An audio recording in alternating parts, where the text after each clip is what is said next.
So they would just meet in pubs in North London. And after the war, they started to have actual meets. And you get a load of enthusiasts. Obviously in Britain, after the war, it's an austere period. That's the right word, isn't it? Austerity period. It's an unfashionable word these days, but I'll throw it in for historical reference. And if you're at the lower end of the scale, you would buy something like an old Austin 7, which is what this is essentially, and then you tinker with it, turn it into your own little, we've got Austin 7 specials, right? So you do it up into a little race car, and you take it onto private land with your friends, essentially, from the local motor club, and you also go racing each other. And that's how Colin and Hazel, to be Chapman, got started. And in the garage around the back of her parents' house, which is just off Alexandra Palace in North London, if you know North London. I've been there, yeah. Yeah, you've been there? Yeah. Alexandra Park Road, in the lockup round the back, using all hand tools, one electric drill, power drill I should say, and all recycled material. They made a little race car out of an Austin 7. So even from the very start, you can see the very ethos that we still have today and that leads to this amount of success in Formula One and everything. So Austin 7s, revolutionary for their time, 1923 when they first came out. They've got like an A-frame chassis with two rails down the side, weak at the front where the engine block is, not liable to flexing. So right from the start, Colin Chapman and Hazel Chapman's car, they actually had someone from Hazel Chapman's workshop take the frame away and weld in steel bracing across to strengthen it up. Colin Chapman did a full engine rebuild and Ford downdraft carburetors, increased the compression ratio, a few other changes, upgraded the brakes, upgraded the suspension, built this sort of angular, first off try a body shell with an extra section at the back you see hanging off for ballast for when they do hill climbing and going up slopes. You've of course got two people in the car driving around. This is like rallycross, I suppose you'd say that, right? But that's what they did, they went racing. So 1948, this car is ready, they're racing with their 750 Motor Club chums. And that's how we get involved in cars to start with. This is the first one. 2 years later, more or less, Colin Chapman has left university. He's actually doing a shortened commission in the RAF as a pilot. He trained to be a pilot in the University Air Corps.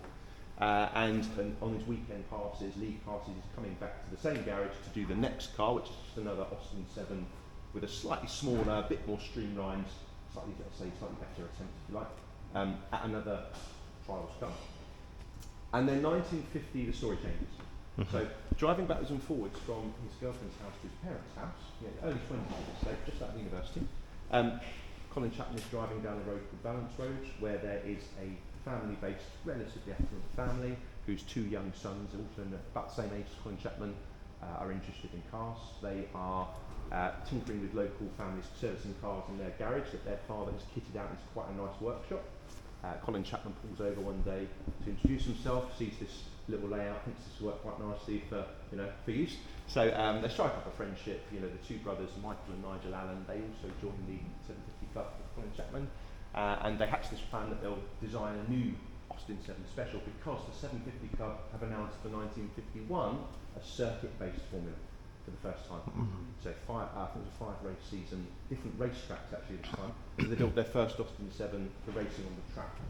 Now it's the success of that car which leads other Austin 7 enthusiasts to come to Colin Chapman and his group of helpers and enthusiasts and friends to say, your car's much faster than mine, can you work on my car to get it as fast as yours, and actually can you build me one the same? And that's how Lotus starts.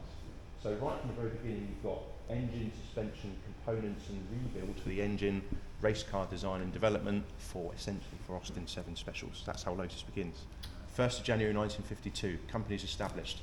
Moves from very quickly from the garage down the road to the what essentially was a derelict store building around the back of Colin Chapman's father's pub. And the Railway Inn is in Hornsey, next to the railway, unsurprisingly. So the group of friends they lay concrete flooring, they fix the roof. There's no water, there's no electricity or anything. There's no toilet. So these real early stages, and all the people doing this are all just enthusiasts. So when the company's established, Colin Chapman doesn't join his own company on the books, as it were, until 1955. Wow! But it starts 1st of January 1952. And one of the two Allen brothers that I mentioned is technically the first employee at Lotus, Michael Allen. The two Allen brothers, they stay involved with Lotus, racing the cars, and a lot of the enthusiasts helping out at the start are all, driving the cars, getting parts of their own cars, and that's why they're helping out. But they're not working for Lotus as such. It's all just enthusiasm. So grassroots type movement, if you like. The Allen brothers quickly move on because they're actually training to be dental surgeons. So they go on and carry on their professional careers. And then Colin Chapman brings in someone who is a social connection he's met in the pub, basically, who works for the de Havilland Aircraft Company. So geographically, by chance, there happens to be a lot of aeronautical engineering going on in that part of North London, and a lot of Colin Chapman's connections and racing enthusiasts are all aircraft engineers. And that's why there's so much aeronautical engineering we're going to see throughout Lotus history, even to today. That's a key thing about us. So that's where the story starts. We get Austin 7 specials. So you've got 1, 2, 3, the 4. All those cars are downstairs, actually. So hopefully we can peek through later and have a look at them. And then we get the Lotus 5. They drew a car, but they never actually made one. So it's just the design they did. And then we get to the Lotus 6, which is considered to be actually the first Lotus production car, which is that little yellow car there. All right. So the fans of the 7 will see the... Yeah, I've just noticed it. Yeah, I've just noticed it. It looks like a buggy. Well, this one was a barn find. So it looks a little less sporty than it would have been, if I put it that way. The wheels are roll, and the lights would have been in the nose originally. It wouldn't have been painted, it would have been bare aluminium. Right. This is the first Lotus production car, technically. Right. Lotus 6. Yeah. So it's the first Lotus to have its own chassis. Not based on Austin 7 like all the previous cars. And this is the car that starts the kit car thing. Yeah, exactly, yeah. So, and when we explain the story, this makes sense, right? So you've got this tiny group of volunteers working in essentially a garage. And they're not, Lotus is not an established member of the Motor Society or anything. They don't have commercial agreements with any of the OEMs. So what they do is essentially Colin Chapman hires a school friend of his called Dave Kelsey and another Johnny Tate and another connection, all very young, similar age. Essentially, in his father's woodshed in the back garden, he establishes the Progress Chassis Company by hand, just to cut and weld the chassis for this car together. £50 a week, he said he got paid if he won a week. And we think 110 of these were made and finished. Chassis is 106, we think, turned into finished cars proper. This was the most successful club racing car in the mid-50s in Britain. So what you did was, you had Colin Chapman and his group of friends. The chassis was made, like we said, down the road. The body panels, all aluminium. At this point, Colin Chapman is working full-time for the British Aluminium Company. Oh. So, unsurprisingly, Yeah. he's actually a salesman based in Piccadilly. Wow. And actually, this is a funny story. So, the sort of the legend story goes that one day on a lunch break, you got Colin Chapman, a chap called Gilbert McIntosh, who was another Lotus volunteer, who was from the drawing office at de Havilland, so aircraft designer, and a third friend of theirs, and they're having lunch together. And the story goes that Gilbert McIntosh is reading literature to do with aeroplanes, aeronautical engineering, and they're sort of talking about it, and they hatch this idea of, wouldn't it be great if you had a car with a tubular steel space frame construction like an aeroplane has? And that's what this car has. So the story goes that Colin Chapman drew out the rough sketch on a napkin, took it back to the factory, and actually that's pretty much what we see. So under the skin you've got that tubular steel space frame. There was a very small local two-person outfit, if you like, down the road in North London making the handmade aluminium panels. And then essentially what they would do at Lotus, they'd go to Ford dealers around North London, just buy all the bits to make up the kit parts, axles, engine, and that kind of stuff, transmission. And then you buy 2 boxes from the factory, buy all the bits for the car. Because all the customers for Lotus, pretty much like I said, are all racing enthusiasts making their own cars. They take the car home, put it together themselves, 33% saving in purchase tax by doing that. Nice. So you're getting a car that's much, much cheaper than the competition from an established car company, if you will. But it's also faster. So super successful, first real cash flow coming into Lotus for the first time. Like I said, the first Lotus with its own chassis. 1172 Ford side valve engine generally fitted, but you could put other engines in it too if you wanted to. You see these with good Ivor engines, Coventry Climax engines, I've seen a few of those ones. But that's the start of the road car side, if you like, of Lotus. This is the first one, really. It's worth saying as well, actually, even at this point, like I said, really, really advanced. Obviously, you've got the weight saving thing, which again you can see it comes from the aircraft side. But also all the tubes in the chassis are under torsion. So structural integrity there is very advanced. The body panels, when you attach, especially at the rear section there, when the body panels are attached, they do form some structural integrity there. So it's very advanced even for its time for this small group of helpers just doing it voluntarily. So 52 to 1957, these cars are being raced really in the club racing scene, very successful. I said I was going to give you a fact about the Lotus 7 earlier. The reason why you get the Lotus 6, 1952, the Lotus 7 as we know it doesn't come until 1957. There's a big gap there. Yep. But then other cars come before that. The reason is the original Lotus 7, Lotus were contracted to build a car for a local enthusiast called Mr. Clive Claremont, who ran an engineering company with his brother, had their own garage. Essentially Lotus designed a very advanced Formula 2 car, built about half of it, finished the front half basically in the chassis, ran out of cash, fed up with waiting. Mr. Claremont came and bought what they'd done, took it to his garage and finished it himself. So the original Lotus 7 is driving around as the Claremont Special. It still exists today. And then the number for Lotus comes back later. Sort of reused. And the 7 is the natural successor to this car. So, right, so Lotus 6, we get our first road cars for Lotus. After this, we get our Lotus, we call them the streamlined Lotuses. So we get 6, 7, and we get the Lotus 8 is the first streamlined car. So I can show you the Lotus 11s that we've got, which are the same breed of car. You've got one there, which is an early one, and then you've got the Series 2 version there. And straight away you can see, can't you, the Golf in progress. And this is only just over a year later, actually, this design comes out. So the Mark 8, which is downstairs, which is the first ever Lotus race car. You know, like Unbelievable. Lotus race car. It's downstairs. Oh, Jesus. Just, wow. Just leaves me speechless always. Unbelievable. Ford at mighty V8. The blue one.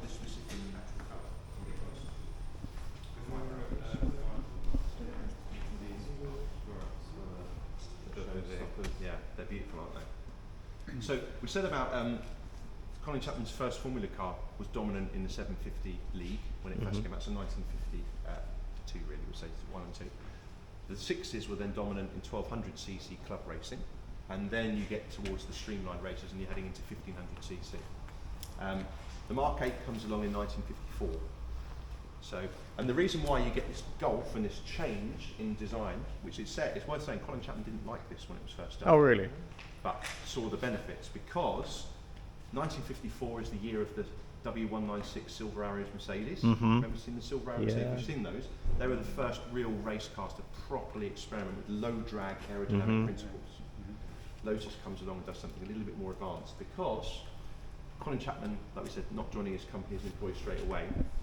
The first person he brings in to sort of look after the company full time, if you like, is a chap called Mike Costin, who is a social connection, who is also from the De Havilland drawing office. He comes in and he has a 9-year senior brother called Frank Costin. Frank Costin, you may know because he established a company called Marcos. Someone called Jem Right. Jem Marsh, Costin, Marcos. We'll see a lot of that today, all these companies that form. 9 years older, he's the chief aerodynamicist for De Havilland in Chester. So basically, the long story short is his brother sends him a model of the car, and on the drawing room table at home, using plasticine, he makes a design for a streamlined, low drag body shape, which is what this essentially is. Yep. So that's when we get this new shape. Super low drag, very, very light, very, very low. And you can see that with the fins at the back, for example. On the Mark 8 and the 9 and 10, the fins are I love the mirror. in the mirror in the middle, yeah, for racing. So when we get to this level, we get in proper cash flow into Lotus, really. 280 11s made and sold in a 2-year period, which obviously for a tiny, tiny company of volunteers is not too bad. Again, Progress chassis, all made by hands. Tubular steel space frame chassis under the skin. Williams and Pritchard aluminium body panels on top for early cars, and later on in the company that changes, but for the start. The Mark 11s are the first real internationally successful cars for Lotus. So we've got them to look at, so we can show you this. 1956, you've got Lotus 11s racing in Le Mans. Colin Chapman driving one of his own cars. Sadly sort of spins off, this is 1955, sorry, the year before. Lotus has first entered Le Mans. Colin Chapman is winning in the 1100cc class and spins off the road and reverses back on, so he gets disqualified. But 1956, the 1100cc class car wins at Le Mans. 1957, the 750cc class 11s win their class, but also the index of performance, which is the overall prize for distance, for regardless of engine size. It's like the overall winner. 750cc. 750cc. Wow.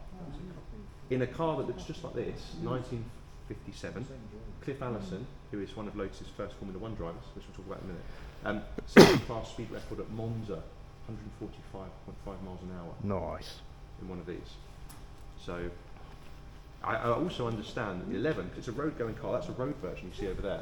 You get different versions, race versions and road versions. Is the lowest ever road car that's been allowed on the roads in the UK. And after the 6, this takes over as pretty much the dominant club racing car in the scenes in Britain, and is so successful that they ban it. And 1957, 11's the first races to race in Formula 2. Because a new Formula 2 league is announced. They start racing in 56 under the new formula, but the single seat design has to be made. So they race the sports races first before the 12 is ready, which is the next car, which is this little green car I'm going to show you next. Over here. Which is number 5? And we're going over to 10. Next to 10 on the left. Right. That's the 12. That's the one. And it's blank because it's the prototype. First one. This is the first single seater Lotus. So I don't know what anyone else was doing at 28 years old, but I wasn't designing a car that raced in Formula 1. Oh, right. But this was, when I was 28 years old, we designed this. Wow. And now you can see exposed, right, because lightweight is the key thing, you can see the tubular steel chassis in there. Minimal material as possible, light as possible, borderline on the edge of structural integrity needed for a race distance. But there's loads of innovation in this car, which Lotus is the first team to do, which we'll tell you all about it one by one. That reminds me of airplanes. Yes, exactly. That's how they've been designed, basically. Yes.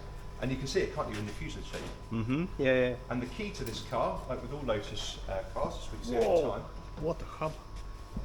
Yeah, we'll tell you about that, don't worry. Super low drag aerodynamics. Can you see the bodywork and everything shrink wrapped as much as possible around the engine at the front and the transaxle or gearbox at the back? Yeah. And all the other components. To get the car so small, so aerodynamically efficient, Yeah. a low frontal area as possible, right, is the key thing. They designed a whole new gearbox for this car. This is the first ever Formula race car to have a sequential shifting gearbox. Brand Already, new in those years? Yeah, in those years, Wow. 1957. And what they did was they took a motorcycle sequential shifting mechanism and housed it inside a custom. Yeah. So it's a custom housing with a ZF, eventually a ZF differential. Oh, right. And the reason why I did that, so very small, very light, and the shaft was designed to enter the base. So the shaft actually runs down at an angle from the engine. Yeah. See. So you can get the driver sat right low. You can see with the steering wheel, the seat, there's barely any space for the driver. Yeah, he's literally sitting on that prop shaft. Yeah, literally right on top of the prop shaft. Yeah. Impressive. So first ever Formula car to have a sequential gearbox. Now this car doesn't have it because it's the prototype. This has a big thick tube at the back here which is called the Dion axle, which pivots in the middle like this. Conventional wisdom at the time was keep the wheels parallel. Yeah. That's ideal for performance. What Lotus did with this car was introduce independent suspension on all 4 corners for the first time. So at the front you've got, which also is a very sophisticated idea, you've got double wishbone type suspension at the front. Yeah.